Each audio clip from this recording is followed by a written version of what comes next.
All right, so this is your video for your final exam review.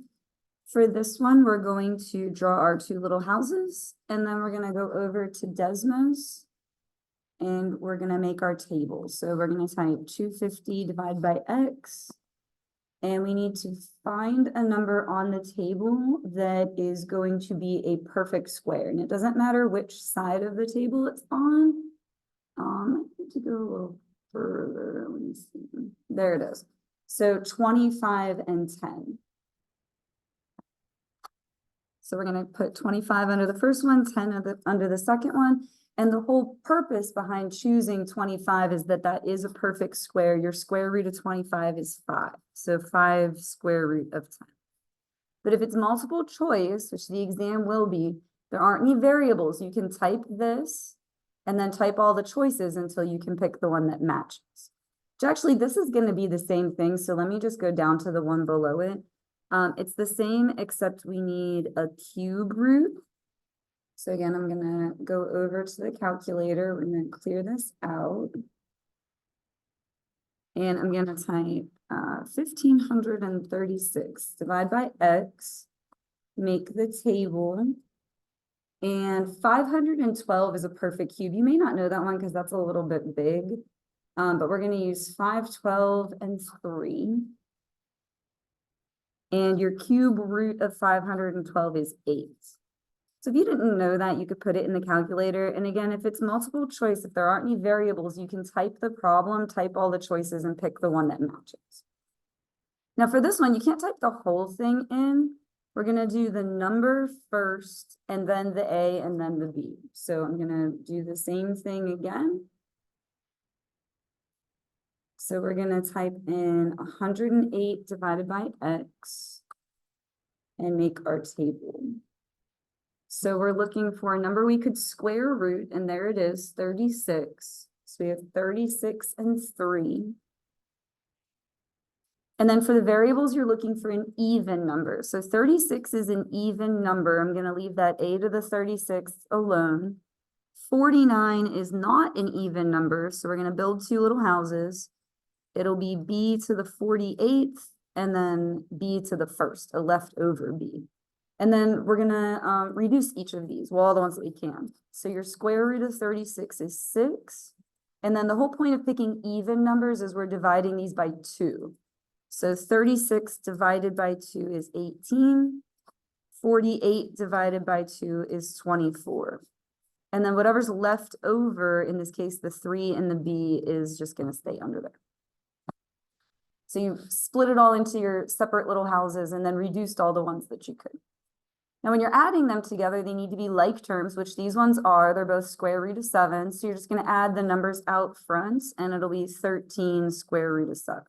So it's the same as like 3x plus 10x would be 13x, which is instead of an x, it's a square root of 7. It's the same idea. All right, so now we're going to look at our exponent rules.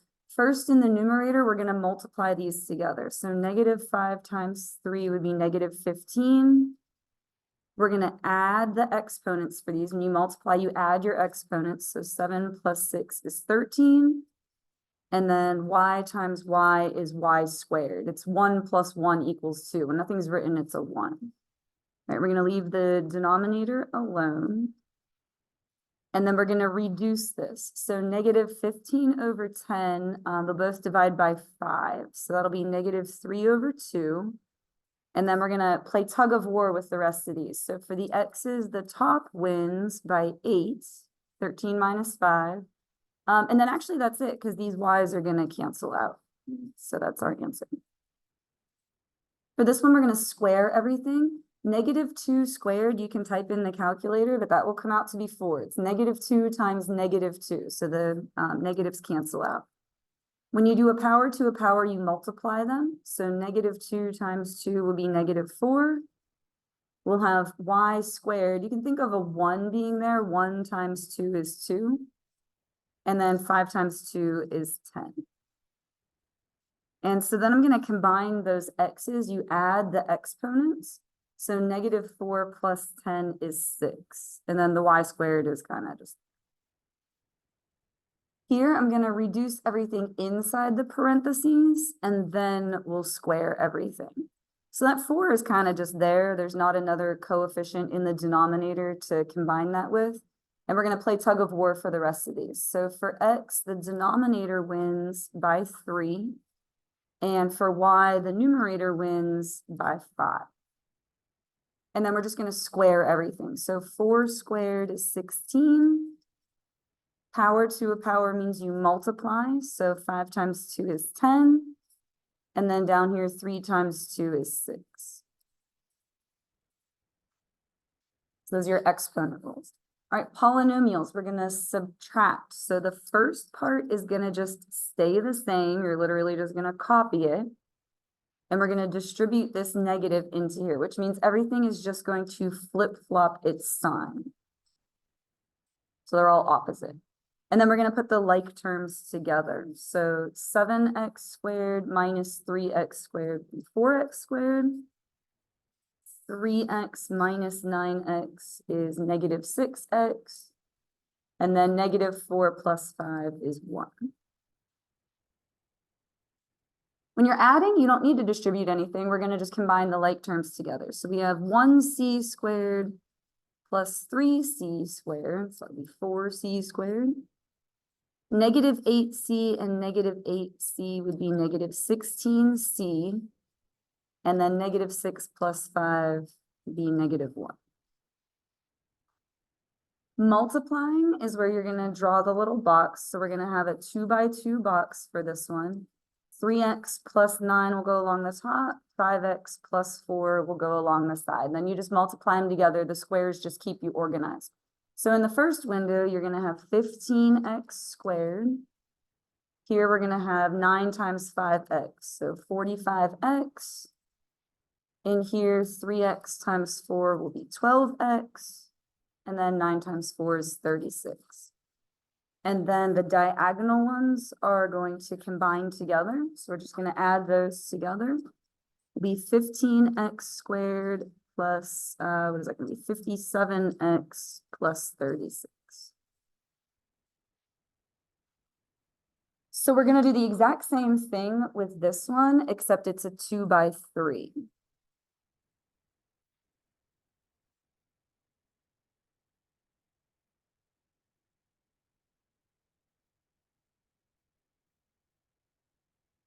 And so again, the windows just help keep you organized. In the first one, 4 times 3 is 12.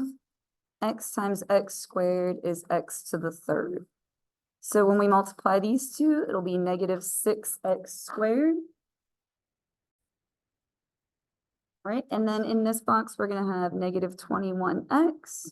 And then we're going to multiply 2 to each of them. So this will be 8x squared minus 4x, and then negative 14. So again, the diagonal ones are going to go together. So these two are going to go together, and then these two are going to go together. So we'll have 12x cubed. This will be plus 2x squared minus 25x, and then minus 14.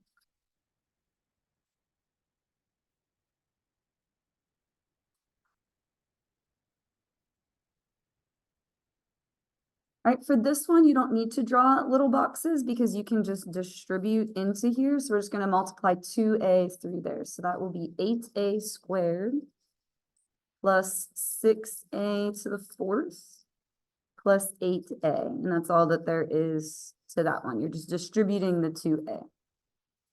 When you're dividing, it's the same as distributing, really, except you're dividing instead of multiplying. So you're kind of distributing that 3x to both parts of that, but we're going to divide it. So 18 divided by 3 is 6, and then you subtract your exponents. Or you can view it like the tug of war. There's x to the first left. You can put a 1 there if you want. And then this would actually just end up being 5. The x's are going to cancel out. All right, then we had factoring. So this is going to be our x box. 9 goes on the top, negative 10 goes on the bottom. So our numbers that multiply to be 9 would be 1 times 9. And I need them both to be negative to get a negative 10. So when I draw my two parentheses, it's going to be x minus 1 x minus 9. This one is not a trinomial. The best we can do is what do they have in common? And they both have an x. So we're going to divide out an x from both of these. It's greatest common factor. So that would leave you with 4x minus 1. X divided by x is 1. Anything divided by itself is 1, is what happened there. All right, for this one, I noticed 2 will go into all of those. So we're going to do the same thing we just did, except divide by 2 for each of these. So just dividing each of these numbers by 2. That'll be 2x squared minus 1x minus 15. So that 2 I'm going to cover up. Our final answer is going to have that 2 in it. If you want to go ahead and draw your parentheses, we just need to do our x box. Now this is the tougher one that has a number out front. So you have to multiply these together. It'll be 2 times negative 15, which will be negative 30. And then negative 1 goes on the bottom. So our numbers that multiply to be 30 would be 6 times 5. And to get a negative 1, we're going to have the 6 be negative. And then before you can take them and put them in here, you're just going to put them both over 2. It's this number right here. So negative 6 over 2, that reduces to negative 3 over 1.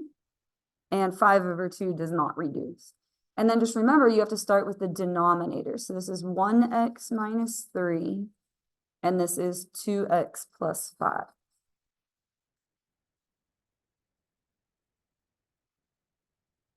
The area of a rectangle is this, and the width is x plus 3. What is the length? So we're going to need to factor this into our 2 parentheses. So I'm going to draw my x box. 15 goes on the top, 8 goes on the bottom. And our numbers that multiply to be 15 would be 3 times 5.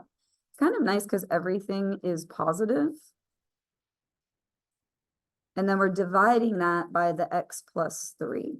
And so what happens is the x plus 3's cancel, and your answer is just the x plus 5 part. So you factor it and then cancel out. All right, and then here we have more factoring. So this is another x box. We're going to have to multiply 5 times negative 6, so negative 30. Negative 13 will go in the middle. Let me see, what is that going to come out to? 2 times 15 will give you 30. And I need the 15 to be negative. 2 minus 15 will be negative 13. I'm kind of just working that out. But remember, you can always put it in your calculator too. Let me show you. The same as we were doing with those square root ones. You can take that 30 over x and make a table. And actually, look, 2 and 15 is right there. So you can always use the calculator. So we're going to put both of those over 5. So 2 over 5, that's not going to reduce. Negative 15 over 5 will reduce to negative 3 over 1. It's actually really similar to the one we had over here. So we'll draw our 2 sets of parentheses. You have to start with the denominator. So 5x plus 2 and 1x minus 3. All right, and then this last one. What you want to notice is 121 and 64 are both perfect squares. So this is the one that we square root. Your square root of 121 is 11, and that has the x attached to it. Your square root of 64 is 8, and then we have 1 plus and 1 minus. So if you notice you have those perfect squares in there, you're just going to square root the numbers and then 1 plus and 1 minus. Right, write a quadratic equation with zeros of 2 and 7. You're going to draw your 2 sets of parentheses, and it's just backwards. So if you have a 0 that's 2, you want to put x minus 2. And for 7, you would put x minus 7. If it was negative 2, you would put x plus 2. It's just the opposite of what you have. This says find the solutions. We're going to use the calculator for that, but you need for it to equal 0 first. So I'm just going to subtract the 6 over. And then we're going to type this into the calculator. So you just need to know that the solutions are the x-intercepts. And it might also call them zeros or roots. Basically, if you aren't sure, click the x-intercepts because most of the time that's what it is. So I just typed that in and we get negative 1 and 6.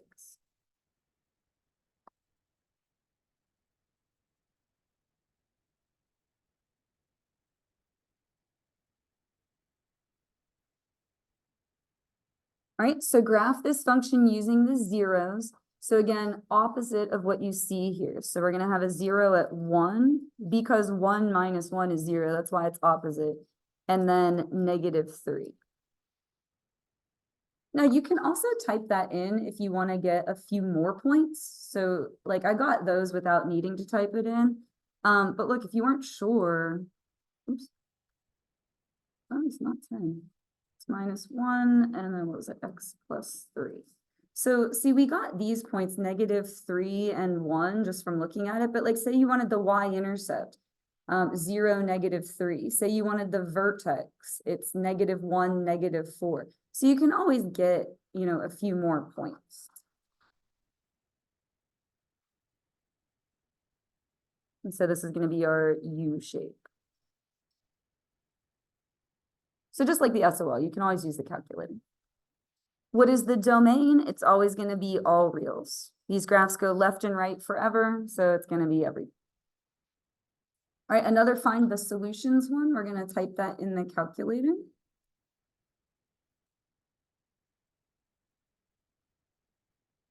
And again, it's the x-intercept, so -2.5 and 3.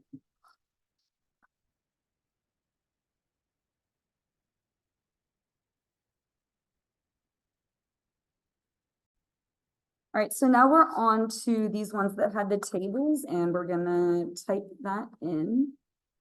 So we're gonna hit the plus sign, table, and we're gonna type all our data in.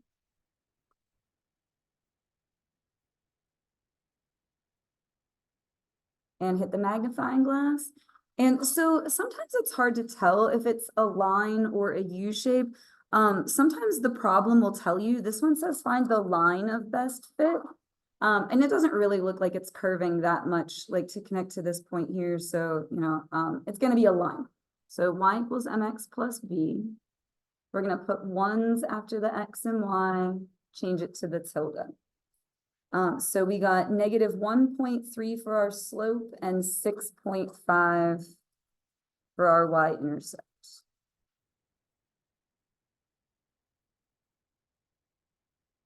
So it will look like that. And that's all we had to find the line of best fit. Sometimes you have to do a prediction, but this one just said find the line, so that's it. All right, so we're gonna do the exact same thing with this next one.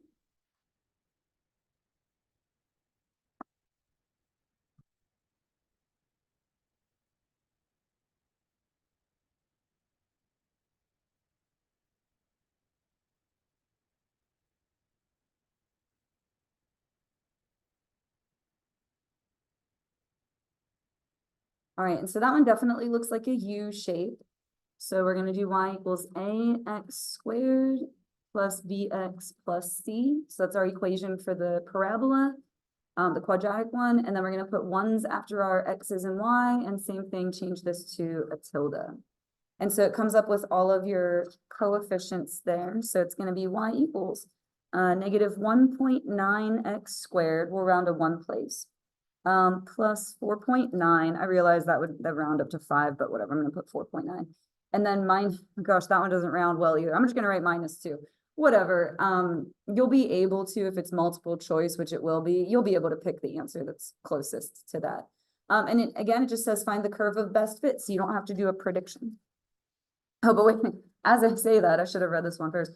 So using the curve from number 20, oh, you know what? I should have made that say 26. I'm sorry, typo. Using the one right above, what is the output for an input of x equals 10? So I'm going to go back here, and in the next box down, I'm going to type x equals 10. I'm going to have to come over here and find it and click the intersection. So it gives me -140, we'll round that, -142.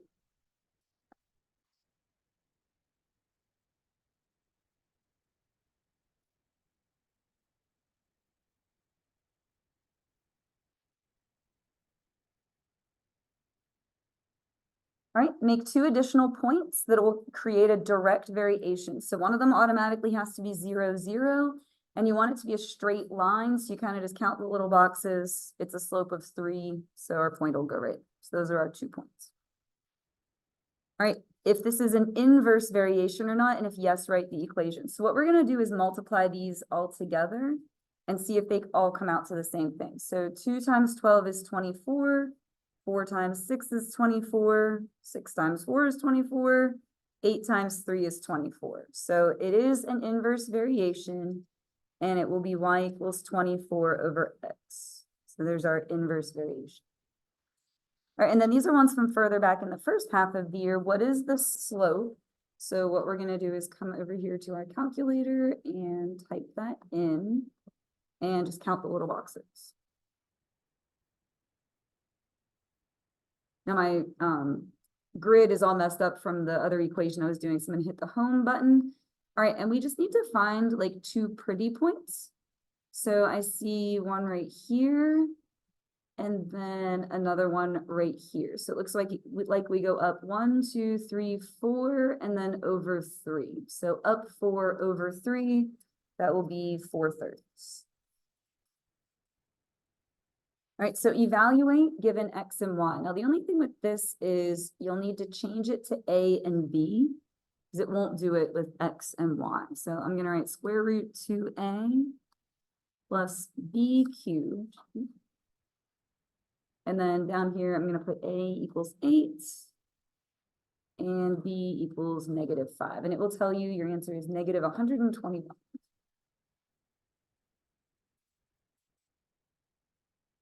All right, Mrs. Kemp has $18 less than 3 times the amount Miss Carter has. So when it says 18 less than, you want that thing minus 18. So it switches the order. So 3 times an amount minus 18 would be our expression for that. All right, solving for r, we're going to cross multiply. So you're going to have 5 times r plus 5. And don't forget the equals. Sorry, that's not a very good 5. Let me fix that. 8 times r minus 9. And then we're just going to solve that. So distribute. And distribute over here. We'll subtract 8r, so that'll give you -3r plus 25 equals -72. We're going to subtract 25. Give us -97, and then divide by -3.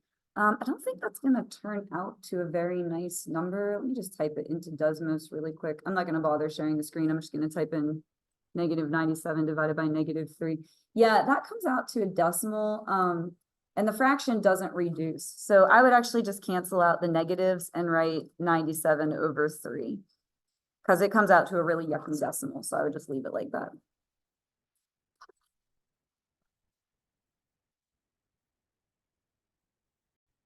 All right, so another equation, we're going to subtract 6. And then we're going to multiply by 4. 4 times 4 gives you 16. And then we're going to divide by 8. And so we get x is 2. So solve for y, but we won't get just a number because there's also an x in here. We're going to minus 48x.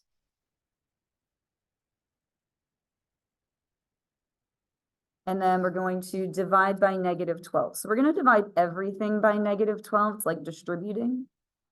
So y equals, we'll get y by itself. 36 divided by -12 is -3. These negatives are going to cancel, so it'll be plus. 48 divided by 12 is 4, so 4x. And again, I did that in my head, but you can use the calculator, obviously.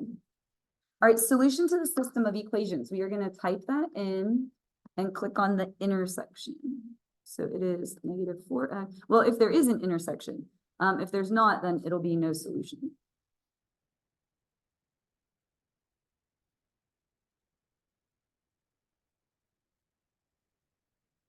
So let me see. Oh, there is an intersection. There we go. So it is -3, -6.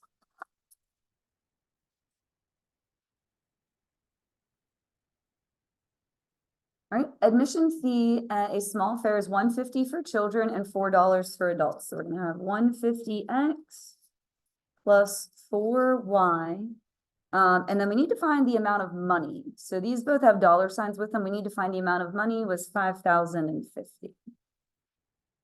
And we had a total of 2,200 people. So just X plus Y is 2,200. That doesn't have dollar signs with them. It's just the amount of people. So again, we're gonna type that in and click on the intersection.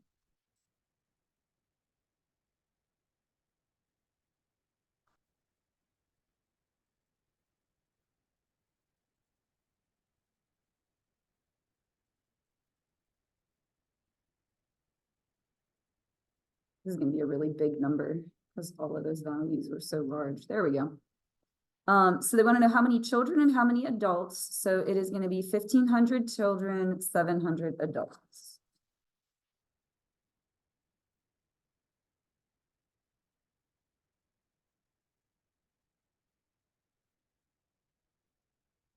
All right, solve the inequality. We're going to add 6 to both sides. So 16 less than or equal to negative 4x. We're going to divide by negative 4. When you divide by a negative, you have to remember to flip the symbol around. So it's not hard to do, but it's not hard to forget either. So you just got to be careful. All right, write the inequality. So we have a y-intercept at 2, and it looks like our slope goes up 3 over 1. Let me make sure it makes sense this way too. Yeah, it looks like our slope is 3. So that would be 3x plus 2. Our slope is 3 and our y-intercept is 2. We want everything shaded above and it's a dotted line. So we just want greater than. If it was a solid line, we would put the equal to with.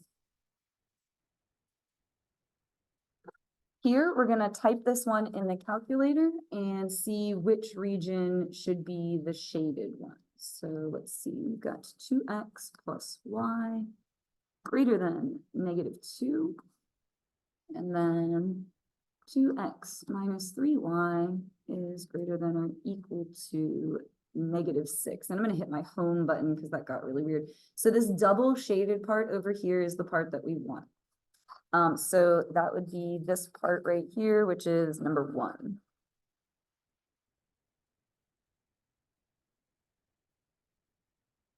All right, graph the line that represents this. Let's type it in and get some points.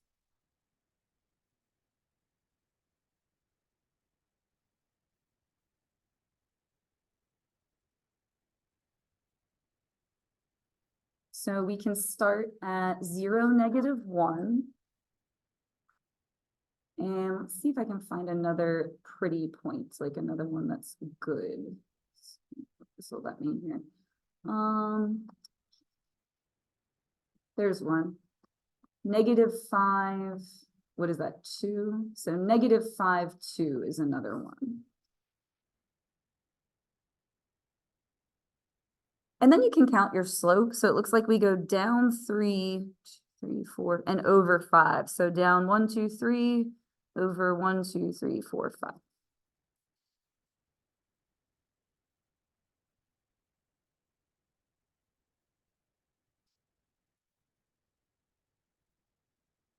All right, on the back, write the equation of the line that goes through these points. Now we need to know what the slope is. So let me go ahead and plot those.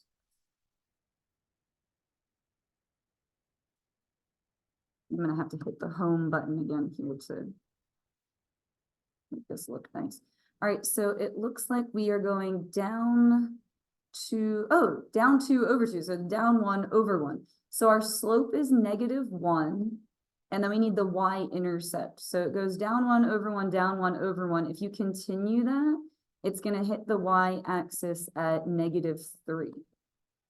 So doing our y equals mx plus b, it will be y equals negative 1x minus 3. This was our slope, down 1 over 1, and if you kept that going, it's going to hit the y-axis at 0, negative 3. Another similar thing, we're going to plot those 2 points and find the slope.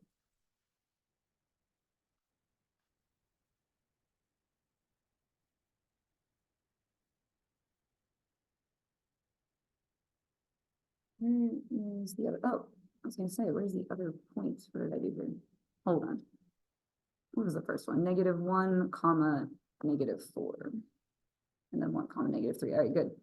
So let me zoom in. It looks like it goes up 1/2. So up 1/2 is a slope of 1/2.